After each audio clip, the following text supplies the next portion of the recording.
जय हिंद मेरे प्यारे दोस्तों, मैं शुभम आप सबका स्वागत करता हूं CSE 2014 के वीडियो एनालिसिस में। तो चलिए स्टार्ट करते हैं। ठीक है, तो क्वेश्चन नंबर 21 से स्टार्ट करते हैं। In medieval India a designation mahattara and pattalika is use for. देखिए यहाँ पे mahattara and pattalika is use for ऐसे पूछा है। ठीक है, तो यहाँ पे देखिए military officer, village headman, specialist in Vedic ritual and chief of crafts guild. ठीक है, तो देखिए दोस्तों यहाँ पे हमने एक 2016 में एक वर्ड देखा था इरीपट्टी। ठीक है, इरीपट्टी, और मैंने आपको बताया था इरीपट्टी पट्टा। ठीक है, तो इससे हम जो है लैंड को यहाँ पे कनेक्ट कर सकते हैं। और यहाँ पे देखिए पट्टा किला। अब आपको लग सकता है कि एब्सर्ड सा लॉजिक है, बट ऐसे काम चलता है। देखिए पट्टा किला यानी देखिए अगर ये पट्टा है तो पट्टा इज इक्वल टू लैंड, और लैंड देखिए हमारे रूरल एरिया में बहुत इंपॉर्टेंट है। और देखिए पट्टा किला यानी कि कोई तो भी लैंड से रिलेटेड यहाँ पे पोस्ट होगा तो यहाँ पे हम सीधा विलेज हेडमैन की तरफ जा सकते हैं। ठीक है, तो यहाँ पे देखिए दोस्तों जो मेडिवल इंडिया में महत्तारा एंड पट्टलिका ये जो वर्ड थे ये विलेज हेडमैन्स के लिए यूज़ होती थी, जिनके पास बहुत मतलब एक तरीके से ज़मींदार हुआ करते थे उस टाइम के। ठीक है, फिर देखिए मिलिट्री रैंक ऑफिशियर्स, तो यहाँ पे देखिए इक्तादार हम पढ़ते हैं, इक्तादार सिस्टम। ठीक है, मनसबदार सिस्टम, तो ये मिलिट्री ऑफिशियल्स होते थे जिनके पास लैंड प्लस यहाँ पे जो मिलिट्री पावर होती थी। ठीक है, फिर देखिए चीफ क्राफ्ट्समैन। ठीक है, चीफ क्राफ्ट्समैन, तो ये एनसीईआरटी में देखिए इसका मेंशन है। इन्हें हम प्रथम कुलिका कहते थे। ठीक है, प्रथम कुलिका क्या है ऐसा क्वेश्चन बन सकता है, तो याद रखिए चीफ ऑफ क्राफ्ट्स गिल्ड जो थे इन्हें प्रथम कुलिका यहाँ पे कहा करते थे। क्या कहते हैं दोस्तों? प्रथम कुलिका। ठीक है, नेक्स्ट अगला क्वेश्चन हम आगे बढ़ते हैं। लाइकेंस। ठीक है, लाइकेंस याद करिए CSE 2021 में मैंने आपको क्वेश्चन बताया था कि ऐसा कौन सा जो है यहाँ पे स्पीशीज है जो कि without soil on bare rock यहाँ पे जो सर्वाइव करेगी। मैंने आपको बताया था वहाँ पे लाइकेन एंड मॉसेस इसका आंसर था। और देखिए lichen is capable of initiating ecological succession on the bare rock and actually symbiotic association of किसका है दोस्तों? मैंने वहाँ पे भी आपको बताया था it is a symbiotic association of algae and fungi. इतना ही याद रखना है। और लाइकेन देखिए दोस्तों एक बायो इंडिकेटर है, ये मैंने आपको बताया था। अगर कोई पोल्यूशन वाली साइट है तो वहाँ पे लाइकेन जो है नहीं आएगा। एयर पोल्यूशन, वाटर पोल्यूशन है या नहीं, ये अगर हमें चेक करना है तो जहाँ पे लाइकेन है वहाँ पे पोल्यूशन नहीं होगा, और जहाँ पे पोल्यूशन है वहाँ पे लाइकेन नहीं होगा। ठीक है, तो ये एक बायो इंडिकेटर है। आगे देखते हैं next. If you travel through Himalaya, Himalayas में घूमोगे। अब देखिए हिमालयज कितना बड़े हैं, जम्मू कश्मीर से लेके इधर आसाम, अरुणाचल प्रदेश, नागालैंड, मिजोरम सब है। You are likely to say which one of the following plant naturally growing there. देखिए प्लांट्स, उनका टाइप, टीक वाला क्वेश्चन हमने 2015 में देखा था। उसके बाद रेड सैंडर्स वाला क्वेश्चन देखा था। उसके बाद देखिए 2023 में हमने टीक, महुआ, सॉरी जैक फ्रूट, ठीक है, महुआ एंड टीक ऐसा एक क्वेश्चन देखा था कि कौन सा डेसिडुअस है। ठीक है, तो यहाँ पे देखिए दोस्तों अब हिमालयस की बात हो रही है, और यहाँ पे क्वेश्चन देखिए सैंडलवुड। सैंडलवुड हमने देखा था ये हमारा डेसिडियोस है। ठीक है, डेसिडियोस है यानी कि ये हमारे जो टेम्परेचर यहाँ पे इन्हें मॉडरेट लगेगा, ज़्यादा जो है कोल्ड टेम्परेचर यहाँ पे सर्वाइव नहीं करेंगे। तो सैंडलवुड, डेसिडियोस ये हमारे ईस्टर्न इंडिया में, ठीक है, वेस्टर्न घाट में, ईस्टर्न घाट में थोड़े थोड़े एरिया में देखने को मिल जाता है। ठीक है, तो थर्ड स्टेटमेंट अगर हम हटाते हैं तो चलिए हटा के देखते हैं थर्ड। आंसर क्या आ गया? 1 और 2। और देखिए मैं हमेशा कहता हूँ ट्रैप लास्ट वाले ऑप्शन में ही होता है, और यहाँ पे भी लास्ट में ही ट्रैप है। बाकी देखिए दोस्तों अगर हम हिमालयाज में देखें तो ओक, रोडोडेंड्रॉन, ठीक है, ये जो है हमारे टेम्परेट फॉरेस्ट के पार्ट है। ठीक है, टेम्परेट फॉरेस्ट के पार्ट है। ओके, तो यहाँ पे देखिए और अगर हम देखना चाहे तो कौन से जो हमारे ओक, रेडोडेंड्रॉन, मैपल नाम के प्लांट, ठीक है, सिल्वर फर, ठीक है, सिल्वर फर, ये भी जो है हमारे हिमालयाज में हमें देखने को मिल जाते हैं। ठीक है, और नेक्स्ट देखिए यहाँ पे और हिमालयन सीडार, ठीक है, हिमालयन सीडार, देवदार नाम का जो प्लांट है, ये सब देखिए हमें हिमालयाज में मिल जाते हैं। और ये मैं कहाँ से बता रहा हूँ आपको, कहीं और से नहीं, एनसीईआरटी में ये सब दिया हुआ है। एनसीईआरटी में तो हाइट के हिसाब से भी अरेंज करके दिया है कि इतने हाइट पे ये मिलेगा, इतने हाइट पे ये मिलेगा, इतने हाइट पे ये मिलेगा। ठीक है, तो जब एनसीईआरटी में आप पढ़ोगे इंडिया फिजिकल ज्योग्राफी वाला, तो उसमें ये चैप्टर बहुत अच्छे से पढ़ना है जो ट्रीज से रिलेटेड है, वेजिटेशन से रिलेटेड है, रिवर्स से रिलेटेड है। ठीक है, तो यहाँ पे हमारा आंसर क्या है दोस्तों इस पर्टिकुलर क्वेश्चन का? ठीक है, क्वेश्चन का आंसर क्या है हमारा? 1 और 2 इज करेक्ट हियर, 1 और 2 इज करेक्ट हियर। नेक्स्ट आगे बढ़ते हैं, अगला क्वेश्चन है हमारा। Okay, which one of the following are release are some, देखिए वर्ड देखिए some important pollutant release by steel industry. 2015 में मैं आपको क्वेश्चन कर रहा था, बताया था कि स्टील इंडस्ट्री में किसके इंपोर्ट की ज़्यादा ज़रूरत होती है, तो कोकिंग कोल, मैंने आपको बताया था। और यहाँ पे देखिए 2014 में क्वेश्चन ही आ गया कि स्टील इंडस्ट्री से यहाँ पे कौन से पोल्यूटेंट जो है यहाँ पे इमिट हो रहे होंगे। ठीक है, अब स्टील इंडस्ट्री में इसकी माइनिंग से रिलेटेड, माइनिंग से लेके इसके फाइनल कंज्यूमर तक सारा चीज़ यहाँ पे कवर आ गया स्टील इंडस्ट्री में, ठीक है। अब मेनी स्टेजेस होते हैं इसके प्रोडक्शन में, बहुत सारे स्टेजेस है। अब देखिए carbon dioxide, carbon monoxide, oxide of nitrogen, oxide of sulphur, इसमें से कौन सा नहीं होता होगा मुझे ज़रा आप बताइए। और क्या आपने कभी पढ़ा है कि स्टील इंडस्ट्री से कौन सी चीज़ यहाँ पे इमिट होगी? स्टील इंडस्ट्री, ठीक है, कॉपर स्मेल्टिंग, ऑयल फर्नेस, ठीक है। तो ये अलग अलग इंडस्ट्री यहाँ पे पूछा जाएगा। मर्क्यूरी पोल्यूशन, गोल्ड माइन से क्या पोल्यूशन हो रहा है, तो ये हम पढ़ नहीं सकते। ये ऐसे है कि इन्हें इसी तरीके से हमें सॉल्व करना है, पॉसिबिलिटी देखनी है और ऑल 4 यहाँ पे मार्क करना है। और यही हमारा सही आंसर है दोस्तों, यही हमारा क्या है, सही आंसर है। सो क्वेश्चन नंबर 24 जो है हमारा यहाँ पे CSE 2014 का, यहाँ पे आंसर है हमारा डी, ठीक है। नेक्स्ट देखिए, और इसमें कुछ इंपॉर्टेंट चीज़ नहीं, बस इतना ही है। आगे बढ़ते हैं। देखिए क्वेश्चन मैंने बोला था 2015 में, याद रखिएगा, डायरेक्टली रिपीट होगा। और यहाँ पे आंसर क्या है हमारा, कौशल एंड मगध, ठीक है। कौशल एंड मगध 3 और 4 हमारा ऑप्शन आंसर है, ठीक है। ये एज इट इज़ हमने जो है डिस्कस किया था, तो आप भी यहाँ पे समझ पा रहे होंगे कैसे क्वेश्चन रिपीट हो रहे हैं यहाँ पे PYQ से, ठीक है। तो इसे हम ज़्यादा डिस्कस नहीं करेंगे, ऑलरेडी इसे देख चुके हैं। अगला देखिए, एवरी ईयर, देखिए बढ़िया क्वेश्चन है ये, एज ए केस स्टडी हमारे एनवायरमेंट वाले मेंस के क्वेश्चन में हम लिख सकते हैं। Every year month long ecological important campaign festival is held during the certain communities, tribes and plant sampling in fruit bearing tree, which one of the following is such a community और tribe. तो एक month long यहाँ पे festival चलता है जहाँ पे tree plantation होता है, ठीक है, ट्री प्लांटेशन होता है। टफ क्वेश्चन है, मैं ये नहीं कहूँगा कि बहुत ईजी है, टफ क्वेश्चन है, बट अभी हमें यहाँ पे आंसर देखना है। ये है दोस्तों आंसर हमारा, गोंड एंड कोरकू ट्राइब, ठीक है, गोंड एंड कोरकू ट्राइब यहाँ पे, ठीक है। अभी कोरकू ट्राइब कहाँ रहती है, तो ये मेड़घाट वाले रीजन में रहती है दोस्तों। मेड़घाट कहाँ पे है, तो ये महाराष्ट्र और MP के बॉर्डर पे है, ठीक है, मेड़घाट रीजन। गोंड ट्राइब ये हमारे पूरे सेंट्रल इंडिया, ईस्टर्न इंडिया में डोमिनेट करती है, ठीक है। इरूलास देखिए दोस्तों, अगर आपको याद आ रहा होगा 2019 में एक क्वेश्चन था PVTGs वाला, वहाँ पे बोला था कि Irulas and Konda Reddi are PVTG। देखिए इरूला कहाँ पे, इरूला केरल की है, ठीक है। तोड़ा ट्राइब कहाँ पे दोस्तों, ये भी केरल, और ये हमारे नीलगिरी फॉरेस्ट, वेस्टर्न घाट यहाँ पे मिलती है। सहारिया एंड अगारिया, सहारिया एंड अगारिया देखो दोस्तों, ये राजस्थान गुजरात वाले रीजन में, ठीक है। ऐसा नहीं कि सिर्फ राजस्थान में मिलेगी, गुजरात राजस्थान यहाँ पे मिल जाती है, ठीक है। और फिर देखिए भूतिया एंड लेपचा, ये दोनों ट्राइब देखिए कहाँ पे है, ये है हमारे सिक्किम में है, ठीक है। तो आई होप आपको ये वाली चीज़ें यहाँ पे समझ आ चुकी होगी। भूतिया एंड लेप्चा सिक्किम, इरुला तोड़ा नीलगिरी हिल्स तमिलनाडु के आसपास है, केरल तमिलनाडु, ठीक है। सहारिया जो है, सहारिया नगारिया, ये मध्य प्रदेश के आसपास, और राजस्थान गुजरात यहाँ पे भी हमें देखने को मिल जाती है, ठीक है। अब ये इरुला जो है ना, ये और कहाँ पे मेंशन होता है, याद करिए, जय भीम मूवी, जय भीम मूवी जिसमें जो है के चंद्रू, इनके ऊपर ये बायोपिक है, इसमें भी इरुलास टाइप के ऊपर जो यहाँ पे एट्रोसिटीज़ होते हैं, इसके अगेंस्ट में जो है पूरा केस चला था, ये यहाँ पे बताया गया है, ठीक है। तो ये आप याद रखिएगा। नेक्स्ट देखिए दोस्तों, अगला क्वेश्चन है, द सेल्स टैक्स यू पे वाइल परचेसिंग टूथपेस्ट।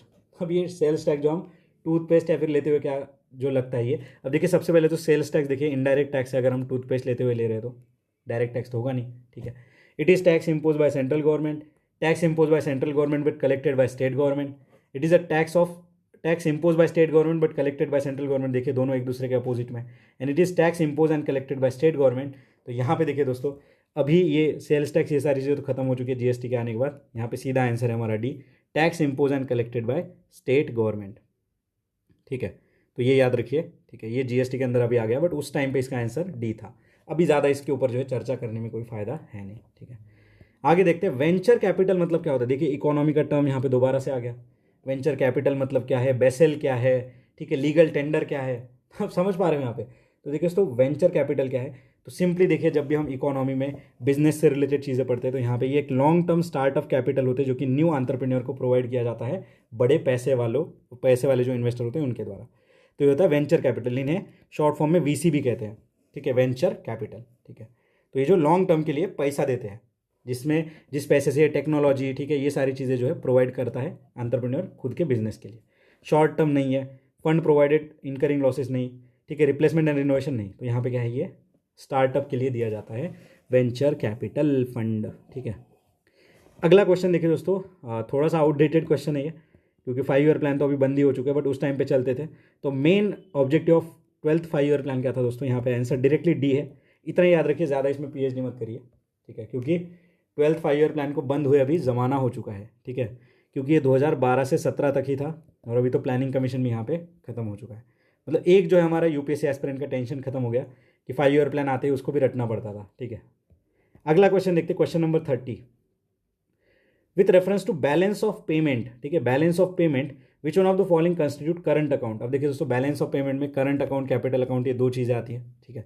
अब करंट अकाउंट देखिए यहाँ पे बैलेंस ऑफ ट्रेड, ठीक है, बैलेंस ऑफ ट्रेड मतलब क्या है यहाँ पे, जो हमारा export and import plus minus करके जो बचता है वो, फॉरेन एसेट, ठीक है, बैलेंस ऑफ इनविजिबल्स, ठीक है, बैलेंस ऑफ इनविजिबल्स यानी कि क्या है, ये सर्विस की बात कर रहे हैं यहाँ पे, ठीक है, स्पेशल ड्राइविंग राइट। अब देखिए एसडीआर हमने देखा था आईएमएफ का, ठीक है, स्पेशल ड्राइविंग राइट, ठीक है, एसडीआर हमने देखा था, ठीक है, करेंसी से रिलेटेड था, एक पेपर करेंसी भी कहते हैं इसे, ठीक है, सॉरी पेपर करेंसी नहीं कहते, ठीक है, तो ये थोड़ा मैंने गलत बोल दिया, पेपर करेंसी नहीं, आईएमएफ से रिलेटेड हमने स्पेशल ड्राइविंग राइट्स यहाँ पे देखे थे, ठीक है। तो यहाँ पे करंट अकाउंट में क्या आता है, अब सबसे पहले समझते हैं। तो देखिए दोस्तों, ये एक इन्फोग्राफिक आपके सामने है, ठीक है, इसका पूरा क्रेडिट श्री श्री श्री मृणाल सर को जाता है, ठीक है। तो मैंने बस आपको ये थोड़ा रिवाइज करने के लिए यहाँ पे जो है दे दिया। देखिए करंट अकाउंट में यहाँ पे देखिए विजिबल, विजिबल में हमारे गुड्स, ठीक है, इनविजिबल में देखिए यहाँ पे service, income and transfer. Income में देखिए यहाँ पे प्रॉफिट, इंटरेस्ट, डिविडेंड आता है। ट्रांसफर में रेमिटेंस, डोनेशन एंड गिफ्ट। तो देखिए मैंने ऐसे याद रखा था, SIT PID एंड RGD ऐसे करके याद रखा था। कैपिटल अकाउंट में देखिए इन्वेस्टमेंट हमारा FDI FII। लोन देखिए सॉवरेन या फिर एक्सटर्नल कमर्शियल बोरोइंग, यहाँ पे SDR, वो सारी चीज़ें, ठीक है। फिर देखिए यहाँ पे बैंकिंग कैपिटल ICICI, जो NRI का जो FCNR अकाउंट होता है, फॉरेन कॉन्ट्रीब्यूशन, ठीक है, ये वाली चीज़। तो ये सारा जो है कैपिटल एंड करंट अकाउंट वाला हमने देखा, ठीक है। अब क्वेश्चन देखते हैं। तो देखिए दोस्तों, यहाँ पे जो हमारा क्वेश्चन है, ठीक है, इसका आंसर क्या आएगा, आंसर आएगा हमारा यहाँ पे 1 और 3, ठीक है। फॉरेन एसेट नहीं, यहाँ पे SDR ये हमारा कैपिटल अकाउंट में आएगा, ना कि करंट में, ठीक है। यहाँ पे आंसर है हमारा C। नेक्स्ट देखिए, अभी अगला क्वेश्चन देखते हैं। आई होप ये वाला जो कंसेप्ट है बैलेंस ऑफ पेमेंट, ये सारी चीज़ें आपको यहाँ पे समझ आ चुकी होगी, ठीक है। नेक्स्ट देखिए, आगे बढ़ते हैं। यहाँ पे अगला क्वेश्चन है, बहुत ही टफ क्वेश्चन मैं कहूँगा इसे, ठीक है, टफ नहीं, बहुत ज़्यादा ईजी है, बहुत बार रिपीट हुआ है।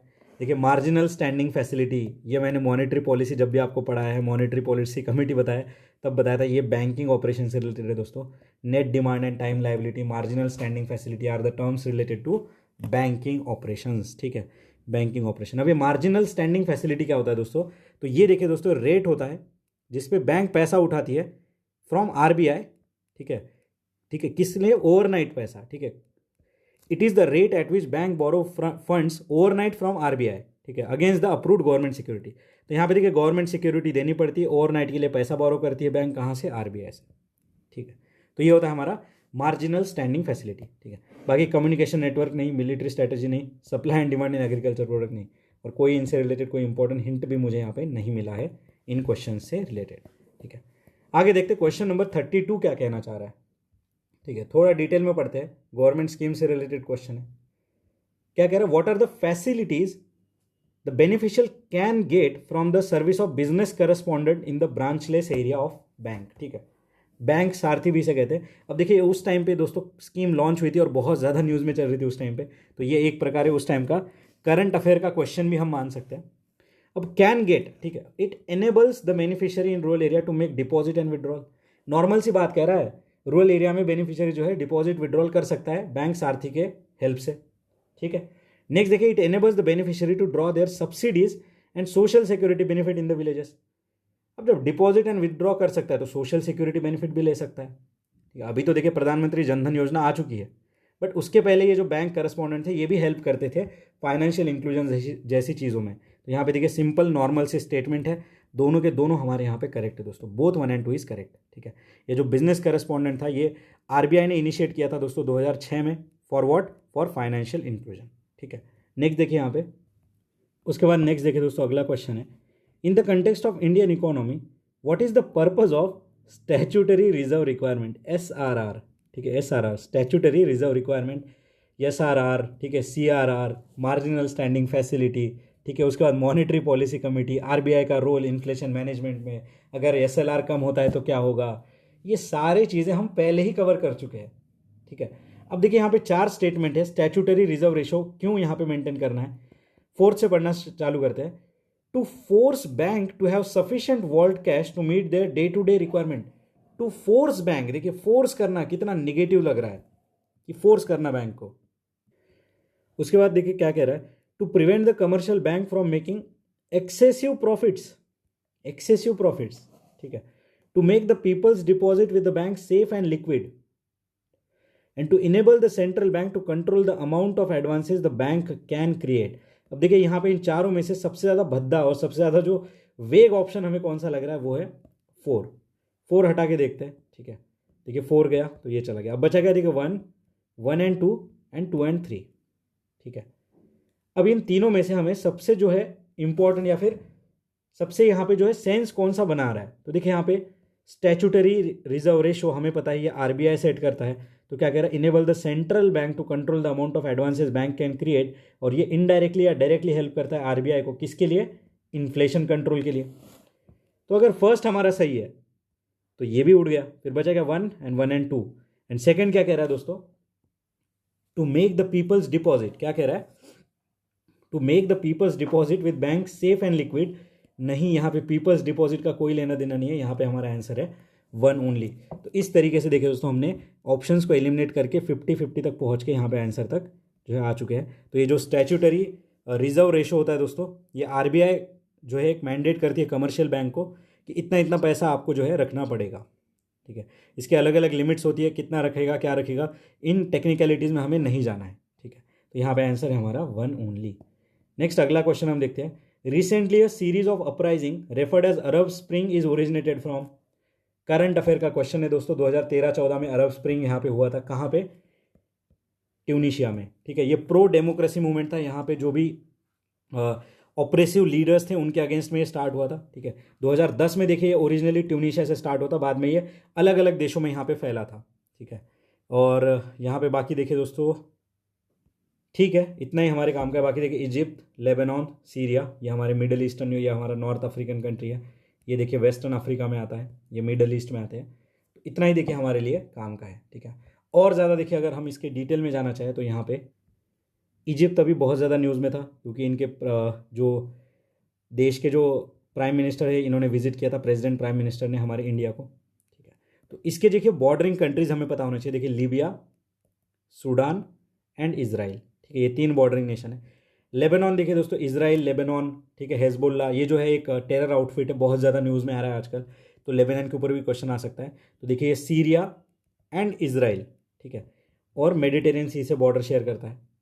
सीरिया देखिए दोस्तों, ये किस किस से बॉर्डर शेयर करता है, सीरियन क्राइसिस बहुत ही क्रूएल एक सिविल वॉर वाला टाइप हो गया था यहाँ पे सीरिया, तो ये किससे बॉर्डर शेयर करता है, टर्की से बॉर्डर शेयर करता है दोस्तों, इराक से करता है, जॉर्डन से करता है, लेबनान से करता है और इसराइल से करता है, ठीक है। बाकी ट्यूनीशिया देखिए it is bordered by Algeria and Libya, ठीक है, अल्जेरिया एंड लीबिया।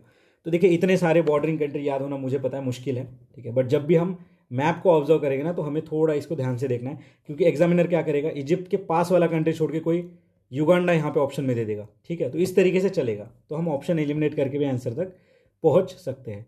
आगे क्या कह रहा है, देखिए आर्टिक काउंसिल मैंने आपको ऑलरेडी कराया था, कहाँ पे, 2022 वाला क्वेश्चन याद करिए, पोलार कोड वाला, और उसके एक ऑप्शन में आर्टिक काउंसिल था, मैंने बताया था ओट्टावा डिक्लेरेशन से बना है 1991 में, याद करिए, ठीक है। अब इसमें देखिए दोस्तों जापान नहीं है और हमारा यूके इसमें नहीं है, यहाँ पे आंसर क्या बचा फिर हमारा, ठीक है, यहाँ पे आंसर क्या बचा, 1 एंड 4 हटा दीजिए, सो 1, 3, 5 is your answer. Arctic council पहले भी हमने यहाँ पे कवर कराया था, इसमें देखिए कौन से कंट्री है, Norway, Sweden, Denmark, Finland, Iceland, ठीक है, NSDFI, Norway, Sweden, Denmark, Finland, Iceland, फिर USA, Russia and Canada, USA, Russia and Canada, ठीक है। तो जापान और यूके यहाँ पे नहीं है, इजी क्वेश्चन हो गया क्योंकि ये हमने ऑलरेडी कवर कर रखा है, ठीक है। अब देखिए आर्टिक काउंसिल, इंड आर्क, ठीक है, फिर अंटार्कटिका में जो भी यहाँ पे जो है आइस क्यूब वाली लेबोरेटरी, ये सारी चीज़ें देखिए थोड़ा सा इंटरकनेक्टेड हमें फील कराती है। नेक्स्ट आगे बढ़ते हैं, question number 36, region often in conflict and country. देखिए कितने बार क्वेश्चन आया, देखिए Chechnya, Darfur and Swat valley, ठीक है। तो यहाँ पे देखिए दोस्तों जो हमारा आंसर है ये उस टाइम पे न्यूज़ में होगी, देखिए चेंचा जो है दोस्तों ये रशियन फेडरेशन में एक यहाँ पे सेपरेटिस्ट मूवमेंट चलता रहता है, तो ये थोड़ा न्यूज़ में होता है, ठीक है। उसके बाद देखिए दोस्तों दारफुर, दारफुर ये माली में नहीं है दोस्तों, ये सूडान में है, ठीक है। दारफुर जो है रीजन ये सूडान में है, और स्वात वैली देखिए दोस्तों ये इराक में नहीं है, ये पाकिस्तान में है, ठीक है, ये पाकिस्तान में। तो देखिए कितने सारे region often mention in news हमने 2023 में देखे थे, 2022 में देखे थे, उसके बाद देखिए 2018 में भी ऐसा क्वेश्चन आया था, cities often seen in news ऐसे करके। तो देखिए ये याद रखिए सूडान में है और ये पाकिस्तान में है। यहाँ पे आंसर क्या है हमारा, 1 only is the correct answer, 1 only is the correct answer. Next देखिए अगला क्वेश्चन हम देखते हैं, क्वेश्चन नंबर 37, अग्नि 4 मिसाइल अग्नि मिसाइल के ऊपर हमने 2023 के सीएससी में ऑलरेडी क्वेश्चन देखा है। अब ये अग्नि 4 के ऊपर है। अब ये उसका वेरिएंट देखिए 2014 में रिलीज हुआ होगा, इसलिए न्यूज़ में आया होगा। ठीक है, क्या कह रहा है, Agni missile is a surface to surface missile, एकदम correct. It is fuelled by liquid propellant only, liquid propellant only, गलत है दोस्तों, यहाँ पे सिर्फ लिक्विड प्रोपेलेंट नहीं है। ठीक है, ये 2 स्टेज सॉलिड प्रोपेलेंट वाला जो है इंजन होता है इसमें। ठीक है, 2 स्टेज सॉलिड प्रोपेलेंट। उसके बाद देखिए next, it can deliver 1 ton nuclear warhead to 7500 kilometre away. 1 ton 7500, देखिए रेंज, और यहाँ पे वेट भी दे दिया। और ऐसा ही देखिए हमने क्वेश्चन देखा था एस्ट्रोसैट वाला, याद करिए कब देखा था, 2017 के प्रीलिम्स में देखा था शायद, 17 या 16 के प्रीलिम्स में। तो एस्ट्रोसैट में भी ऐसे ही टेक्निकलिटीज़ दी गई थी। अभी देखिए दोस्तों 7500 किलोमीटर यहाँ पे गलत है दोस्तों। ये जो अग्नि 4 है ये हमारा 4000 किलोमीटर के करीब करीब यहाँ पे न्यूक्लियर वॉरहेड ले जा सकता है। ठीक है, ये गलत है हमारा, सेकंड गलत है हमारा, आंसर आ गया हमारा 1 ओनली। ठीक है, तो अग्नि मिसाइल ये हमारा इंटर कॉन्टिनेंटल बैलिस्टिक मिसाइल है। ठीक है, इंटर कॉन्टिनेंटल बैलिस्टिक मिसाइल है जो कि न्यूक्लियर कैपेबल है, तो याद रखिएगा ये 110 वॉरहेड 4000 किलोमीटर ले जा सकता है, 7500 नहीं। ठीक है, आगे देखते हैं, नेक्स्ट क्वेश्चन है, कहता है with reference to 2 non conventional energy source called as coal bed methane and shale gas. ठीक है, नॉन कन्वेंशनल एनर्जी रिसोर्स की बात कह रहा है। ठीक है, अब 2 स्टेटमेंट यहाँ पे मेंशन है, पढ़ते हैं। ठीक है, ये पर्टिकुलरली शेल गैस देखिए हमने ऑलरेडी क्वेश्चन देख रखा है कि शेल गैस कहाँ कहाँ मिलता है, तो केजी बेसिन, कावेरी बेसिन, याद करिए। ठीक है, और कच्छ रीजन ऐसा कुछ तो भी था, गल्फ ऑफ खंबात था शायद। सेकंड क्या कह रहा है देखिए, in India abundant coal bed methane source exist but so far no shale gas resources found, no shale gas. भाई कम क्वेश्चन करके आ रहे हैं 2016-17 में कि शेल गैस कहाँ कहाँ मिलता है, भाई ये तो यहीं पे गलत हो गया। देखिए हमारा ज्योग्राफी वाला ट्रैप मैंने आपको बताया था कि मिनरल मिलेगा ही नहीं, गोल्ड आंध्र प्रदेश में तो है ही नहीं, यहाँ पे शेल गैस तो है ही नहीं, गलत। Coal bed methane is the pure methane gas extracted from coal seam. ठीक है, प्योर मीथेन गैस हो सकता है। While shale gas is a mixture of propane and butane only that can be extracted from finely grain sedimentary rock.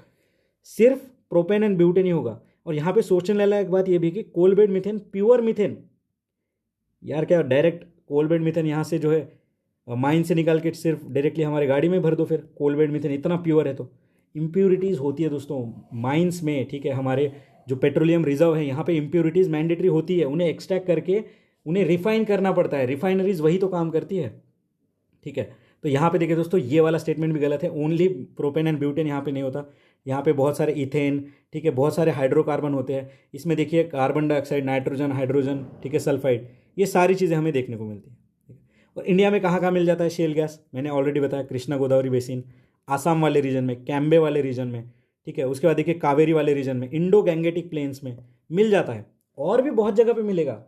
क्या हमने पूरे India में ढूंढ लिया कि शेल गैस कहाँ है और कहाँ नहीं है? इतना मैपिंग हो चुका है? नहीं हुआ है। तो कहीं पे भी पोटेंशियल है कि ये मिल सकता है। तो ये जनरलाइज थिंकिंग से हमें यहाँ पे सोचना है दोस्तों। यहाँ पे आंसर क्या आएगा हमारा? नन। ठीक है, none, neither 1 and 2 is correct. Next देखिए आगे बढ़ते हैं, with reference to Changpa community in India. देखिए चांगपा कम्युनिटी ट्राइबल से रिलेटेड क्वेश्चन आ गया। 3 स्टेटमेंट है, they are kept in the category of schedule tribe, they rear the pashmina goat that yield a fine wool, and they mainly, देखिए word समझिए, mainly यहीं रहते हैं उत्तराखंड में, ऐसा बोलना चाह रहा है। नहीं भाई, मेनली ये उत्तराखंड में नहीं रहते हैं, ये मेनली जम्मू कश्मीर एंड लद्दाख वाले रीजन में रहते हैं। ठीक है, ये मेनली जम्मू कश्मीर एंड लद्दाख वाले रीजन में रहते हैं, तो ये गलत है। देखिए यहाँ पे लोकेशन ऑफ ट्राइब्स गलत दे दी, बाकी ये दोनों स्टेटमेंट यहाँ पे एकदम करेक्ट है दोस्तों। चांगपा ट्राइब जो है, पश्मीना वुल, जो फाइन वुल, इससे रिलेटेड है। एंड नेक्स्ट देखिए, they are place in the category of scheduled tribe. ठीक है, तो यहाँ पे याद रखिएगा, मेनली वर्ड की वजह से ये गलत हो गया, तो ये हम यहाँ पे याद रखेंगे। आगे देखते हैं नेक्स्ट। अब देखिए ये क्वेश्चन जो देखा हमने शेल गैस वाला, इसी से रिलेटेड ये क्वेश्चन है। कहता है cluster bean is traditionally use as a vegetable and animal feed, but recently cultivation of this has assured significance, क्यों? ठीक है, ये देखिए दोस्तों उस साल का करंट अफेयर बेस्ड क्वेश्चन था। बहुत सारे यहाँ पे जो है न्यूज़पेपर आर्टिकल्स ये छापे गए थे इसके ऊपर कि गौर गम जो था, गौर क्लस्टर बीन, इसका प्रोडक्शन क्यों बढ़ गया था। तो इसका देखिए दोस्तों सिंपल सीधा सीधा आंसर है कि the gum made from the seed is use for extraction of shale gas. तो शेल गैस निकालने के लिए यहाँ पे जो है गौर गम का यूज़ किया जाता था। क्यों किया जाता था, कैसे किया जाता था? क्योंकि हमें इतना जानने की ज़रूरत नहीं है, इतना डिटेल में हमें नहीं समझना है। क्यों? क्योंकि हमें थोड़ी शेल गैस निकालने जाना है, हमें तो बस एग्जाम निकालना है। ठीक है, तो ये जो सीड से जो गम निकलता ना दोस्तों, ये यूज़ किया जाता था as a stabilising agent in the fluids, ठीक है। और India is the largest producer of guar, ठीक है, गौर। तो यहाँ पे आंसर है हमारा बी। बाकी देखिए बायोडिग्रेडेबल प्लास्टिक नहीं, ठीक है, एंटी हिस्टामाइन नहीं, हाई क्वालिटी बायोडीजल नहीं, ठीक है। तो हमें लग सकता है बायोडीजल हो सकता है इसका आंसर, बट ये करंट अफेयर बेस्ड क्वेश्चन था दोस्तों, उस टाइम पे बहुत ज़्यादा न्यूज़ में चला होगा, ठीक है। आज से 9 साल पहले की बात हम कर रहे हैं यहाँ पे, ठीक है। तो ये हमने देख लिया। नेक्स्ट देखिए अगला क्वेश्चन है हमारा, ठीक है। अभी इस वीडियो को यहीं पे रखते हैं, नेक्स्ट वीडियो में हम अगले क्वेश्चन देखते हैं। तब तक के लिए पढ़ते रहिए, मुस्कुराते रहिए, मिलते हैं ब्रेक के बाद। धन्यवाद।